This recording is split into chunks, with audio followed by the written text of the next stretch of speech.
안녕하세요. 소리의 가치입니다. 구독과 좋아요, 알림 설정 부탁드려요. 오늘의 사연 시작할게요. 안녕하세요. 매일 눈으로만 판을 보다가 지금은 제가 판을 올려봐야 할 상황인 것 같아 글을 적어봅니다. 서론이 길어도 이해해주세요. 남편이랑 같이 볼 거라 많은 조언 부탁드립니다. 저는 집안의 외동으로 자란 올해 38인 9개월짜리 아들을 키우는 결혼 1년 조금 넘은 새댁입니다. 아버지가 저 두 돌도 안 돼서 돌아가셔서 엄마가 재혼도 안 하시고 저를 키워주셨어요. 예체능을 전공했고 그로 인해 저희 엄마가 없는 살림에 고생을 많이 하셨어요. 남편은 사형제 중 만내로 자란 사업하는 마흔 남자입니다. 남들한테 잘하고 정도 많아요. 자기 일도 열심히 하는 사람입니다. 시댁에서는 제 남편을 이길 사람이 없어요. 평소에도 착하고 정도 많고 한데 본인이 아니다 생각하는 일은 형이고 아버지고 없어요. 할 말 다 하고 사는 분이세요. 암튼 집안의 1인자예요. 어렸을 때부터 사고 많이 쳤다고 부모님한테 지금은 효도해야 한다는 생각을 가지고 있습니다. 오빠의 절친들이 오빠 어렸을 때부터 남부럽지 않게 살았다고 하네요. 막내라 부모님들이 오냐오냐 하고 떠받들어 살았다고 말할 정도예요. 암튼 저희 둘은 제 친구 커플에 의해서 만나게 되었어요. 제 친구 남편의 친구가 제 남편인 거죠. 서로 재밌고 항상 만나면 할 말이 넘쳐나는 커플이었어요. 주량까지 똑같고 생각하는 가치관도 비슷하다 느꼈어요. 처음 사귈 때 둘 다 결혼 생각이 없다고 얘기해왔어요. 저도 결혼에 대한 무서움이 있었고 남편도 마찬가지였겠죠. 근데 사귀다 보니 서로 잘 맞고 남자가 성실하고 마음도 따뜻한 것 같아 결혼 생각이 들더라고요. 남편은 결혼 자금 준비한 게 없다 했지만 전 상관이 없었어요. 둘이 놀 수 있는 곳이면 되었었고 함께 한다는 게 중요했었습니다. 갚아야 할 빚이 있어도 같이 갚아 나갈 수 있고 그런 건 저한테는 중요한 게 아니었어요. 둘이 결혼 얘기를 오가면서 남편은 돈 좀 모아놓고 올해 결혼을 하고 싶다고 했지만 갑자기 해외여행을 다녀온 뒤 아이가 생겨서 한두 달 만에 준비하고 작년 5월에 식을 치렀습니다. 전 나름 학원 강사로 자리를 잡았었던 시점이었고 그래도 나름 인정받는 부원장이었습니다. 학원도 차리고 싶고 배우고 싶은 것도 많고 하고 싶은 것도 많았는데 아기가 갑자기 와서 놀랐던 건 사실이에요. 잘 키울 수 있을까? 그리고 난 다시 일을 할 수 있을까라는 생각이 들었죠. 하지만 제가 다낭성 난소증후군이라는 판정을 받고 아이가 생길 수는 있는데 희박하다는 소리를 들었기에 처음이자 마지막일 수 있는 우리 아가는 축복이고 선물이라 생각해서 기쁜 마음으로 받아들이기로 했습니다. 처음에 아가 가졌다고 남편한테 얘기했을 때 병원에 같이 가서 임신 확인을 한 뒤 남편 눈치를 봤더랬어요. 둘 다 별말 안 하고 어항이 벙벙한 상태였고 근교에 있는 카페에 가서 얘기를 했어요. 아직도 그 말이 잊혀지지 않아요. 자기 인생의 고속도로를 달리고 있는데 장애물이 떡하니 생길 것 같다고. 그래서 무슨 말을 그렇게 하냐 했더니 아니라며 이왕 이렇게 된 거 축복이라 생각하고 잘 낳아 기르자고. 그래서 그냥 좋게 넘겼는데 그 말은 평생 잊지를 못하겠어요. 여튼 결혼식은 좀 당겨서 진행하기로 했고 2달 만에 모든 걸 다 끝냈어요. 서로의 부모님에게 손 벌리기 싫다고 집 할 때 양가에서 아무것도 안 받았고요. 그 외 예단은 제가, 예물은 시댁에서 해주셨어요. 제가 몇백 더 받은 것 같아 남편 옷을 몇백만 원어치 더 사줬네요. 남편은 사업이 잘 되는 편이었지만 돈 벌었을 때 씀씀이도 컸고 모아둔 돈이 별로 없다며 집 구할 때 쓰라며 6천을 내놓았고 전 결혼 전에 제 캐리어를 위해 이것저것 배우고 돈도 그다지 많이 버는 직업이 아니라서 모아둔 돈이 2,500에서 3천 정도 되었어요. 그 돈으로 전 혼수를 했습니다. 혼수를 보러 다니면서 생각나는 에피소드가 있는데 그 똑똑하면 불 켜지는 냉장고 있잖아요. 그거 사달라고 하기에 손자국도 많이 나고 터치하며 검색할 일이 뭐가 그렇게 많냐 하니 삐져서 네 맘대로 다 할 거면서 왜 데리고 왔냐고 화내던 사람이었어요. 전 효율성을 생각했는데 남편은 그게 아니었나 봐요. 그리고 LG 시그니처 시리즈 엄청 좋아하고 사고 싶어서 왔다 갔다 몇 번을 하더라고요. 좀 그런 무력이 있는 남자입니다. 결혼 후 집 구할 때 남편이 사업하다가 산재로 나라에 갚을 게 있는데 그걸 안 갚아서 신용등급 8등급이었어요. 전 살면서 대출이란 걸 처음 받아봤네요. 저희 원장님이 4대 보험을 해주셔서 다행히도 대출이 나올 수 있었어요. 신혼부부 대출은 남편이 등급이 안 돼서 안 되더라고요. 그래서 조금 더 비싼 이자 내고 집주인 동의 겨우 얻어 제 이름으로 대출받아 이 집에 들어왔습니다. 대출 받을 때 안 될 수도 있다는 말에 가슴이 뛰더라고요. 남편은 월세 120짜리 들어가자 했는데 그게 말인가요 방군가요? 공과금 내면 못해도 150에서 180은 될 텐데요. 그 말은 그냥 무시했습니다. 저희가 전세금이라도 있었으면 신혼부부 대출이 되었더라면 이렇게 자존심 상하지 않았을 텐데 너무 속상하더라고요. 아기 때문에 배불러서 은행문 닳도록 다니는데 남편은 그냥 졸졸 따라다니기만 하더라고요. 은행에선 힘들 것 같다 하지 진짜 너무 속상하고 자존심 상하고 집에 와서 펑펑 울었습니다. 여튼 가까스로 주인 집에 동의를 얻어 2억 1천 집을 6천 내고 나머지 이자만 갚고 살고 있습니다. 근데 제 생각의 문제는 남편의 생각이 너무 노멀하지 않습니다. 제가 결혼 전에 딱 2가지 얘기한 게 있어요. 난 사업이 망해도 내가 먹여 살리면 되고 다른 건 큰 문제가 안 되는데 딱 2가지, 바람이랑 남들 돈 빌려주는 거다. 남편이 결혼 전에 다 얘기하더라고요. 사람들한테 돈도 많이 뜯겨받고 많이 빌려주기도 했다면서요. 전에 사업 망한 것도 돈 빌려주고 사람 믿어서 망한 거더라고요. 그랬더니 흔쾌히 알겠다고 다시는 그런 실수 안 하겠다고 얘기하던 사람입니다. 돈 빌려주는 상황이 생기면 나한테 꼭 말하겠다. 이제는 그런 일 절대 없을 거란 사람이었습니다. 아무튼 나름 달달한 신혼을 보내며 뱃속의 아가는 10개월이 지나 나왔어요. 이때부터 전 15kg가 찌며 자존감이 바닥이 되었고 아가를 보는 게 정말 너무 힘들더라고요. 남편도 잘 도와주는 편이었는데도 집 밖에를 못 나가고 하루 종일 울음소리만 듣고 밥 주고 청소하는 베이비시터와 파출부가 된 듯한 느낌이었어요. 전 자랑은 아니지만 결혼 전에 워낙 일만 하고 집에서는 엄마가 다 해주셨기에 살림 하나하나가 서툴고 어려웠어요. 그러나 나름 최선을 다하고 청소나 음식에 최선을 다하려 노력했습니다. 남편이 워낙 깔끔한 성격이라 청소도 음식도 알려주는 참견하는 일도 많았고요. 전 못하는 음식이라도 레시피 찾아보며 일하는 남편 안쓰러워 매일마다 고기 바꿔가며 진수성찬으로 차려주려 노력했습니다. 남편도 그러더라고요. 남들이 부러워할 만큼 네가 잘하고 있다며 칭찬도 하더라고요. 배불뚝이를 해서도 최선을 다했고 아가 낳고 나서도 제가 할 일은 다 하는 편이었습니다. 물론 남편도 많이 도와줬고요. 이렇게 살다 보니 전 스트레스가 극에 달해서 손톱이 다 들리고 눈 주위에 알러지가 올라오고 애 낳아서 그렇다지만 머리카락도 매일매일 뭉텅이로 빠지더군요. 애 키우는 것보다 나가서 일하는 게 100배 낫다는 말이 공감 가는 요즘입니다.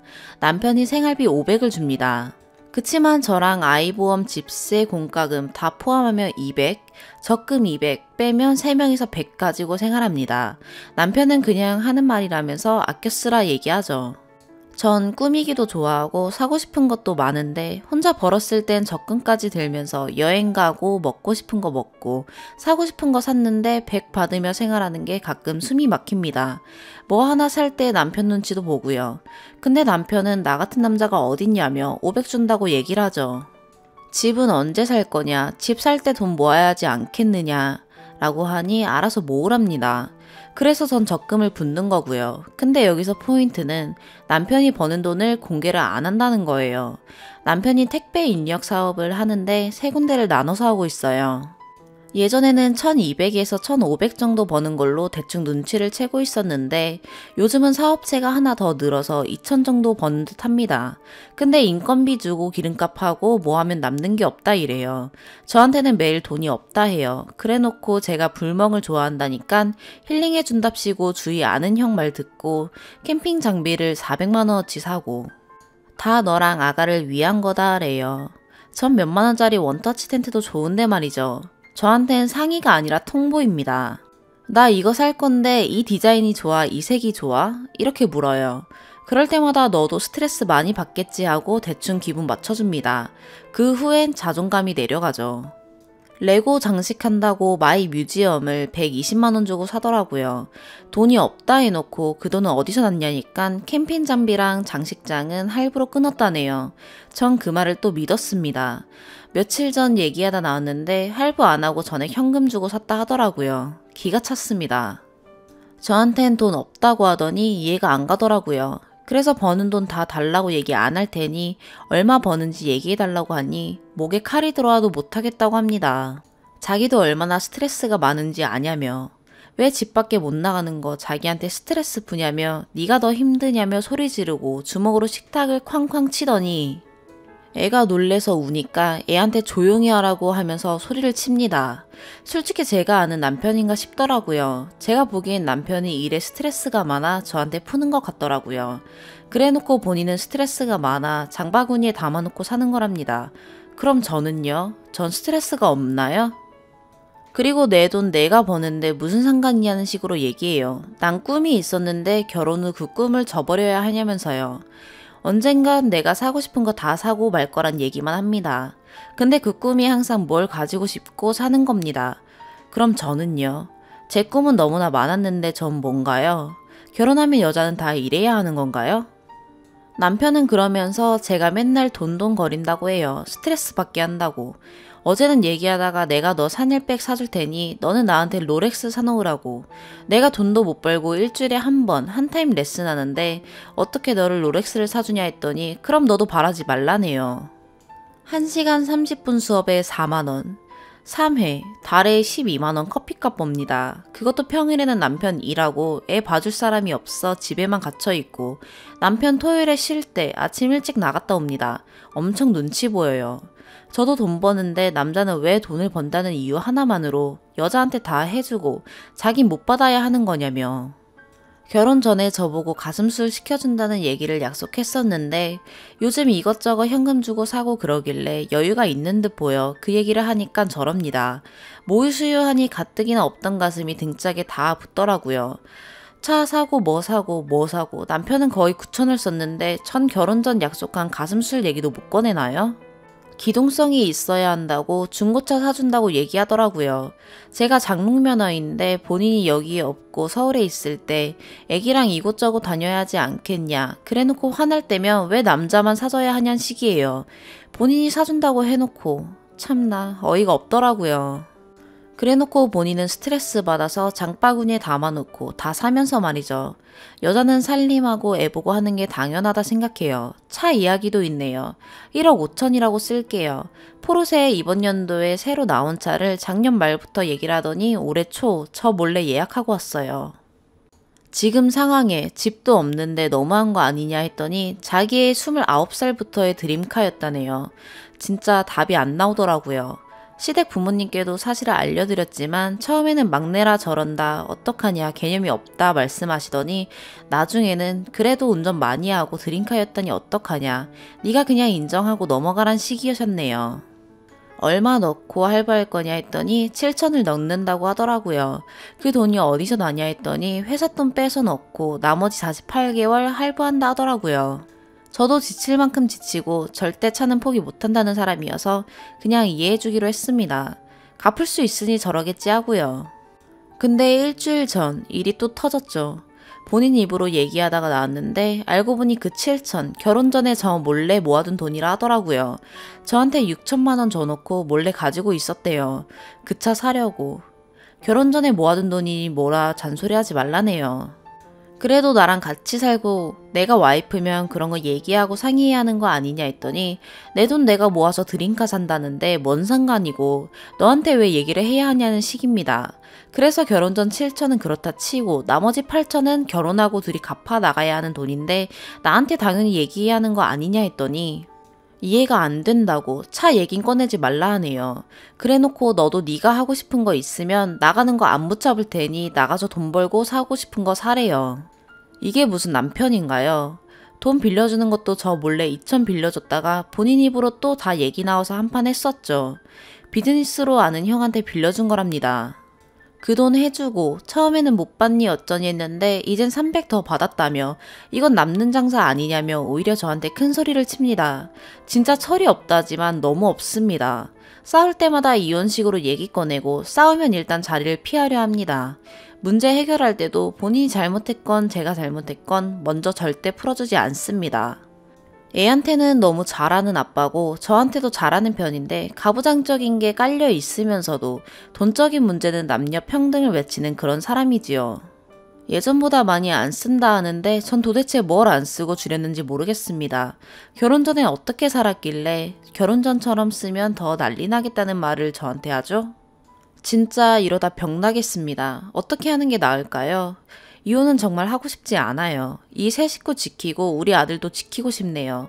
근데 고쳐지지 않고 나아지지 않는다면 전 정말 병에 걸릴 수도 있다 생각해요. 그럴 바엔 혼자 아이 키우며 힘들어도 돈 벌며 사는 게 나을 듯해요. 제가 생각하면 철이 너무 없는 것 같습니다. 하루 사는 하루살이도 아니고 돈을 많이 버니 저런 생각을 하는 것 같기도 하고요. 평생 돈은 잘 벌 수 있다고 하지만 그렇지 못할 때도 대비를 해놓아야 하잖아요. 쓰면서도 두통이 몰려오네요. 쓴소리 단소리 다 듣겠습니다. 현실적인 조언 부탁드리겠습니다. 두 번째 사연입니다. 4년 전으로 거슬러 올라갑니다. 저는 2016년에 한 남자와 결혼을 했습니다. 제 남편은 곡 작업 등 음악 쪽에 종사하는 사람입니다. 결혼 후에 행복한 신혼생활을 시작했어요. 어느 날 저와 10년 넘게 친하게 지내던 친구와 그 친구의 남자친구를 소개받게 되었습니다. 이 친구가 제 결혼식에서 제 부케를 받아주기도 해서 고마운 마음에 저희 부부가 밥을 사기 위한 자리였습니다. 그 친구는 본인 남자친구를 소개시키며 만난 지 2년 되었고 큰 사업을 운영하는 사업가이고 서로의 집도 왔다 갔다 하는 결혼을 약속한 사이라고 소개했고 저는 진심으로 축하해 주었습니다. 비록 10살 이상 나이 차이가 난다길래 좀 의아했지만 제 친구를 너무나도 살뜰히 챙기는 모습, 또 제 친구 역시 많이 사랑하는 모습을 보였기에 요즘 세상에 나이 차가 큰 문제가 있나 생각하고 대수롭지 않게 넘겼어요.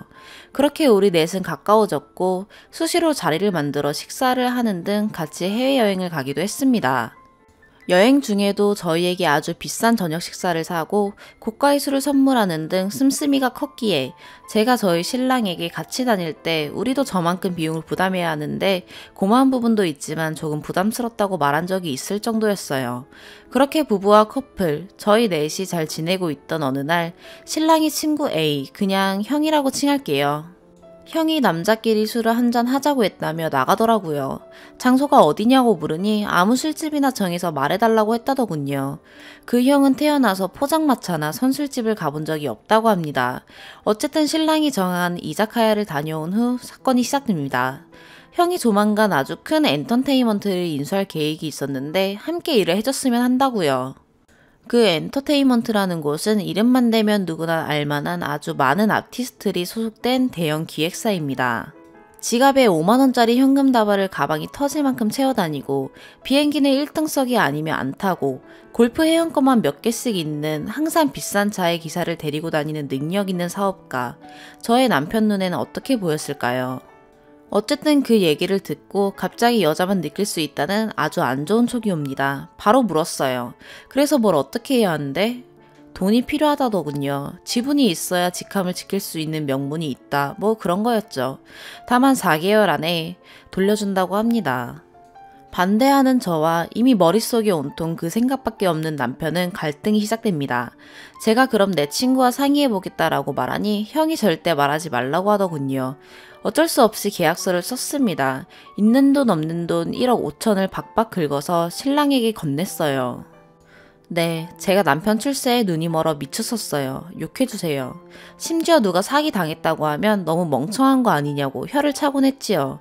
벌 받나 봅니다. 불안했지만 남편이 그토록 원하던 꿈을 이루고 싶다는데 돈 때문에 막는 아내가 되기 싫었고 일이 제발 잘 풀려서 저한테 당당한 남편의 모습을 보고 싶었습니다. 제발 별 탈 없이 잘 진행되길 바라고 그게 제가 할 수 있는 내조라고 생각했습니다. 아니나 다를까 일이 터집니다. 약속된 날이 다가와도 계속 날짜를 미룹니다. 인수? 온갖 말도 안 되는 핑계와 허황된 소리들로 신랑을 쥐고 흔듭니다. 참다 못한 제가 그 친구에게 찾아갔습니다. 절 만나서 했던 첫마디가 그러게 왜 돈을 줬어? 내 주변에 그 사람한테 돈 물린 사람들이 몇 명인 줄 알아? 몇씩억씩 다 물려있어. 저한테 왜 그랬냐며 저를 불쌍하게 쳐다봅니다. 황당한 저는 땡땡아, 너가 결혼할 사람이라며 너 지금 남의 얘기하듯이 그렇게 말하면 안 되지. 너 혹시 이거 처음부터 알고 있었니? 라고 물으면서 두 손이 벌벌 떨렸습니다. 자기가 이따 만날 거니까 얘기를 잘 해보겠다고 하더니 가버리더군요. 그러던 어느 날 그 친구는 저와의 카톡 대화 중에 이런 말을 하더군요. 그 남자가 자기 몰래 본인의 성적인 영상을 찍어서 들고 있고 헤어지자고 하면 유포하겠다고 협박을 받아왔다고. 그래서 헤어지지 못한 거라고. 갑자기 저한테 왜 이런 얘기를 하는 거죠? 사실 제 친구는 저와 동갑내기 배우로 지금 활동 중인 연기자입니다. 도대체 나랑 10년이 넘게 친하게 지냈던 이 아이가 내가 모르는 사이에 어떤 인생을 살고 있던 건지 모든 게 혼란스럽고 무서웠습니다. 정말 아무렇지 않게 제가 이런 일을 겪은 걸 전해 듣고도 전혀 놀라지도 걱정하지도 않으면서 뭔지 모르게 본인만 빠져나가려 한다는 생각에 앞이 깜깜하고 이러다 사람이 미치는 건가 싶더라고요. 다음날 경찰서를 찾아가서 자문을 구하고 고소장을 제출하기로 했어요. 거기서 물으시더군요. 그 친구분도 공범 가능성이 있으시다는 거죠? 아니더라도 참고인 조사는 받으셔야 될 겁니다. 순간 또 한 번 제 안에 멍청이 병이 도져서 대답을 못했습니다. 이 아이가 공범이라면, 아니 공범이 아니더라도 사기 가담으로 참고인 조사를 받는다면, 혹시 나로 인해 이 일이 여론화된다면, 입버릇처럼 내가 집안의 가장이다.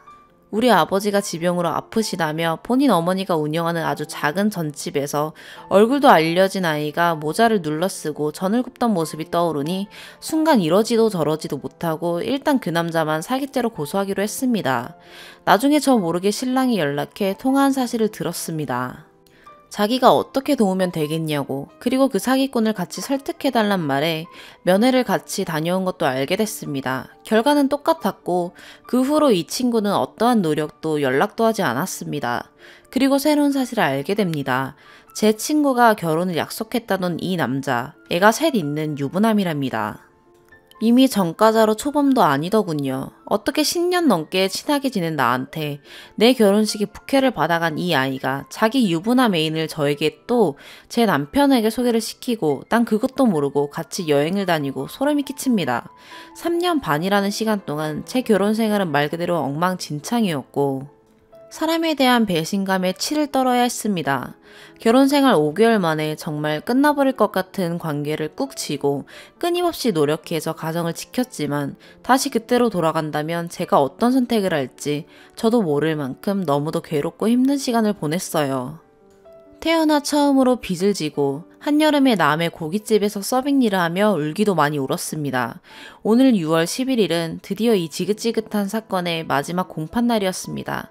오전에 출석했는데 이 왼수가 또 기일을 연장시켜서 다음 달에 또 가게 생겼네요. 3년 반 동안 팔자에도 없는 법원 출입으로 몸과 마음이 지쳐가는데 방금 친구한테서 전화를 받았습니다.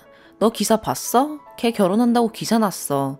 심장이 벌렁거립니다. 손이 떨립니다. 난 아직도 이 지옥에서 못 벗어나고 이렇게 사는데 네이버에 들어가 보니 맞네요. 결혼을 하네요. 제가 나쁜 사람인 걸까요?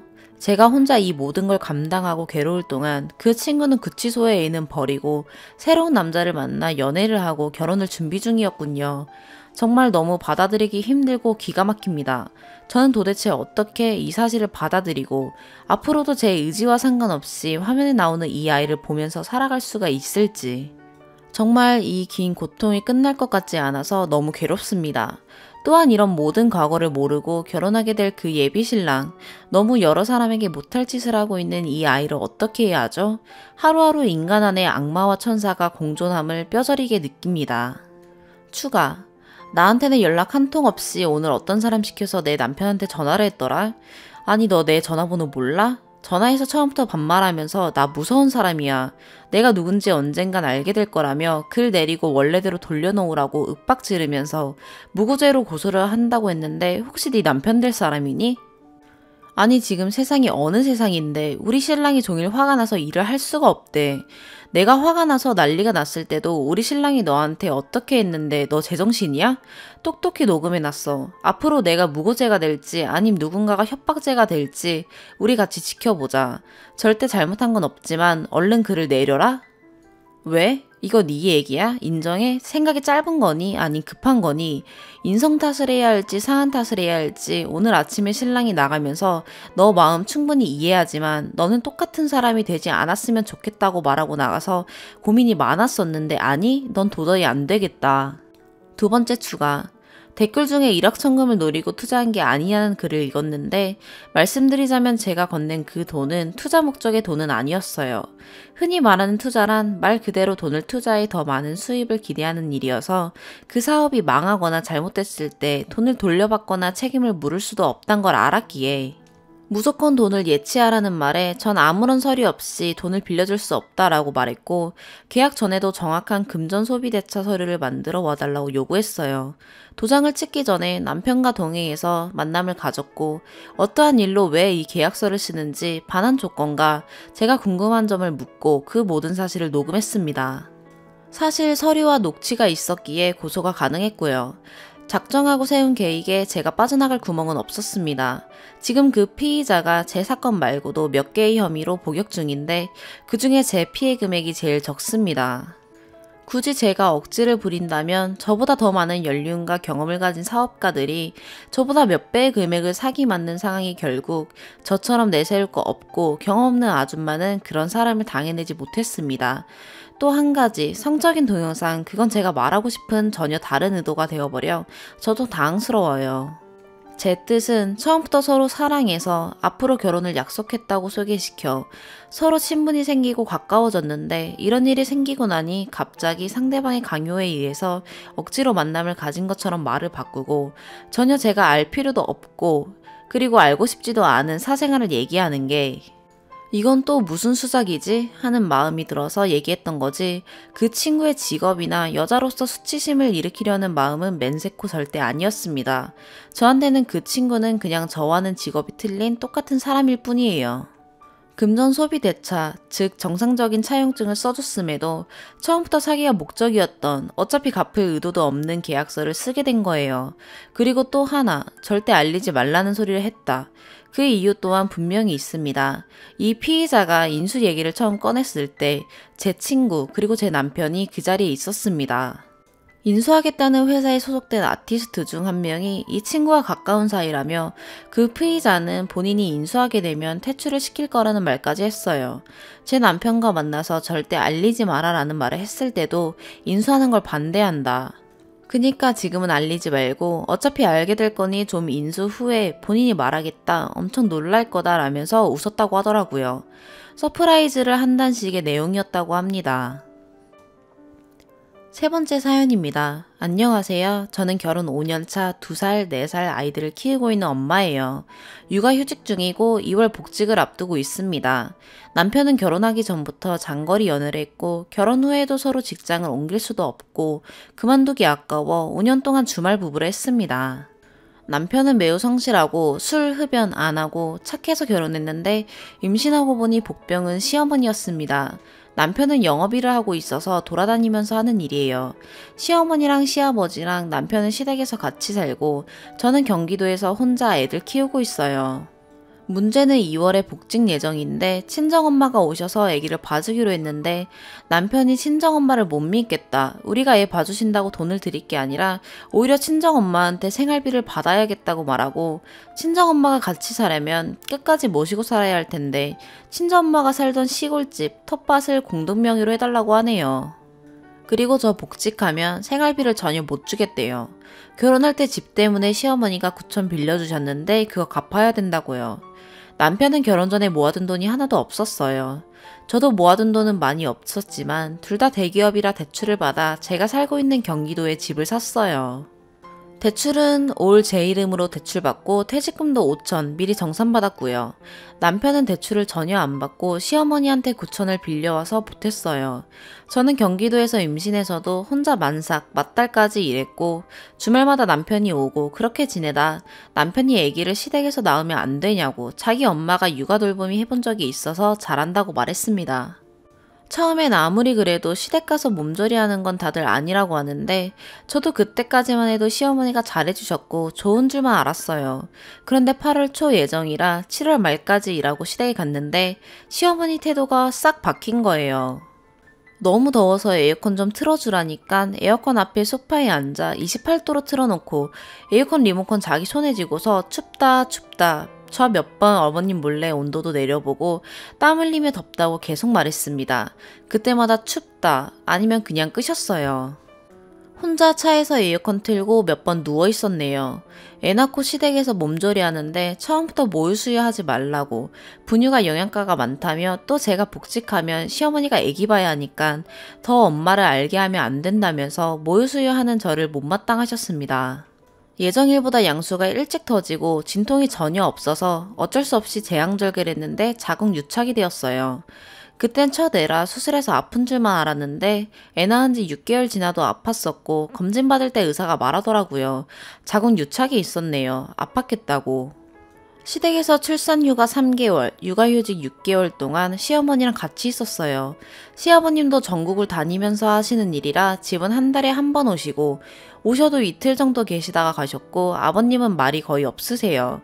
남편도 아침 일찍 나가서 일찍 오면 6시, 늦으면 밤 11시, 새벽 1시에도 오고 그랬죠. 시어머니는 말이 엄청 많으시고 목소리가 엄청 크고 엄청 깔끔하시고, 보통 하는 말은 잔소리, 남들 욕. 일은 잘하시고 고생하는데 그 입으로 다 까먹는 스타일이에요. 주로 아버님이 벌어온 돈으로 생활하시고, 어머님도 생계는 아니지만 젊은 나이에 공장이나 밭일이나 과수원이나 이것저것 안 해본 일이 없더라고요. 근데 그게 다 짧아요. 길어야 2년? 항상 같이 일하는 누구 꼴보기 싫어서 그만둔 경우더라고요. 어머님이 애 낳으러 시댁 갔을 때 말하는 걸 좋아해서 하루 종일 자기 얘기만 하셨어요. 시어머니는 부지런하고 살림을 잘하세요. 그건 인정합니다. 그러나 깔끔하다 못해 결백증인가 싶을 정도였어요. 애기 낳고 욕실이 깨끗해야 된다며 3일에 한 번 락스 청소하고, 모기 물린다고 킬라를 엄청 뿌려대고, 저 움직일 때마다 배가 아팠는데 자고 일어나면 매일 이불 털라고 해서 마당에서 매일 이불 털고, 어머님이 매일 미역국에 이것저것 해주시면서 잘 먹어야 모유 잘 나온다고 밥을 항상 고봉으로 주셨습니다. 미역국도 사발로, 안 먹으면 모유가 영양가가 있네 없네, 애기 똥 보고 설사하네, 자주 싸네, 진짜 별것도 아닌 걸 일 크게 만드는 스타일이에요. 마치 자기가 애 낳은 것처럼 예민하고 기도 밝아서, 여름이라 문 열어놓고 잠잘 때는 태어난 지 얼마 안 된 애기가 울면 쫓아와서 애기 달라고 자기가 데리고 잔다고. 뺐다시피 데려가고, 자기 아들 내일 출근해야 돼서 잠 못 자면 안 된다고. 저 밤에 애기가 깨면 또 어머님이 달려와서 애기 달라고 할까봐 팔 아프고 허리 아프지만 밤새 안고 방에서 서성이고 소근소근 노래 불러줬습니다. 남편이 퇴근하고 오면 항상 어머님 방에서 둘이 1시간 넘게 제 흉 보고, 남편이 저 있는 방으로 와서 항상 하는 말, 엄마가 하라는 대로 해. 남편은 심각한 마마보이였어요. 제가 울면서 도저히 어머님이랑 같이 사는 게 힘들다고, 혼자 경기도 집에 애기 보고 있겠다고 했는데 50일만 100일만 하면서 나중엔 돈 아깝게 뭐하러 이중으로 생활비 나가게 하냐고 못 가게 했어요. 1년 동안 첫째를 봐주셨고, 저는 울면서 애기 떼어놓고 복직했어요. 처음에는 경기도에서 봐주고 야간 일할 때만 시댁으로 데려간다고 하더니 저랑 안 맞아서 안 되겠다고 아예 시댁에서 키우셨죠. 첫째 100일 때 한마디 말대꾸했다고 노발대발하셨습니다. 그날 친정엄마랑 언니들도 저녁에 오기로 했었는데 아침부터 생트집을 잡아 저를 무릎 꿇고 빌라고 하시고, 남편도 옆에서 잘못했다고 하라고. 저녁에 친정 식구들 와야 돼서 울면서 잘못했다고 빌었네요. 돌잔치 때는 제가 열심히 살도 빼고 해서 한복 대신 드레스를 입었는데 그게 또 못마땅하시고, 답례푼도 수건했다고 뭐라 하셨습니다. 돌잔치 때문에 저희 집에서 이틀 동안 시댁 식구들 잠을 잤는데 돌잔치 끝나고 난리치셨습니다. 저 직장생활 오래 했고 대인관계도 좋은 편이고 생각보다 제 손님이 많이 왔고, 저도 그날 좋은 날이라 많이 웃고 그랬는데 뭐가 마음에 안 들었는지 집에 와서 생트집을 잡으면서 저한테 윽박 지르고 남편한테도 이혼하라고 부추기더라고요. 저도 도저히 못 참겠다 이혼하겠다고 해서 법원까지 갔는데 남편이 꼬리를 내리더라고요. 첫째 낳고 복직하면서 몸조리 해주셔서 고맙다고 제가 보너스 받은 거 300이랑 편지도 고맙다고 써서 드렸는데, 돈 받으시면서 하는 말이 땡땡이가 너랑 결혼하기 전에 내 돈 300으로 주식을 했는데 그 돈 준다더니 여지껏 안 갚았다. 그 돈이라고 생각하고 받으마 라고 하시는 겁니다.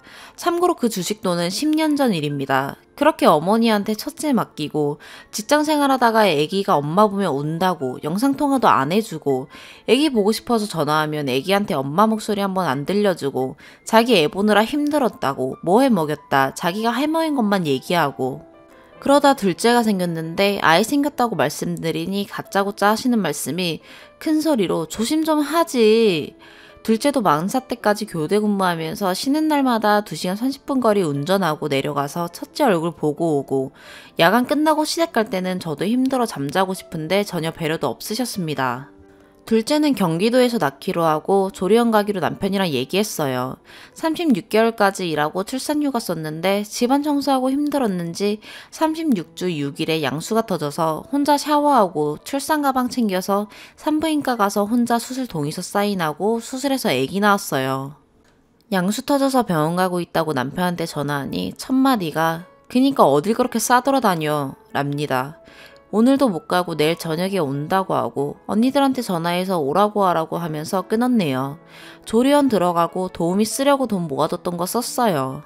마음고생 안 하고 편하게 애 낳는 건 마지막이다 생각하고 몸조리 잘하려고요. 조리원에 2주 있었고 도우미 오셨는데 남편이 와서는 도우미가 설거지를 깨끗하게 안 한다는 둥, 청소를 더럽게 한다는 둥, 돈 아깝다는 식으로 말하고 한 달도 안 돼서 시어머니께서 여행 가신다며 첫째 아이를 2주 데리고 있으라고 했습니다. 멀리 여행 가는 줄 알았는데 친구분이랑 1박 2일 남해 갔다 오셨어요.